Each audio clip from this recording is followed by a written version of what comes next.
दोस्तों, इस वीडियो को भूलकर भी मत देखिएगा, क्योंकि इसे वही लोग देख सकते हैं जो भगवान विष्णु के प्रिय हैं। चलिए जानते हैं कैसे बना भगवान विष्णु का वाहन गरुड़। कहानी शुरू होती है ऋषि कश्यप की दो पत्नियों से, विंता और कद्रू। कद्रू सर्पों की माता, विंता गरुड़ और अरुण की जननी। दोनों बहनों में प्यार कम, प्रतिस्पर्धा अधिक थी। एक दिन आकाश में प्रकट हुआ एक दिव्य घोड़ा। उसकी पूंछ का रंग देखकर दोनों बहनों के बीच लगी एक ऐसी शर्त जिसने भविष्य बदल दिया। विंता, पूंछ सफेद है।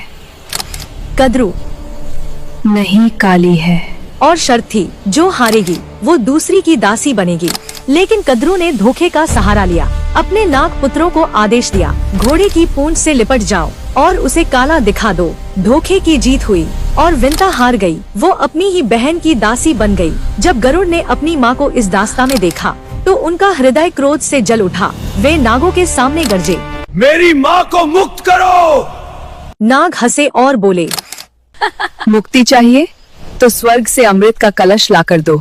गरुड़ ने चुनौती स्वीकार की और अकेले ही देवताओं से युद्ध कर अमृत कलश छीन लाए। लेकिन जैसे ही वे लौट रहे थे, स्वयं भगवान विष्णु प्रकट हुए।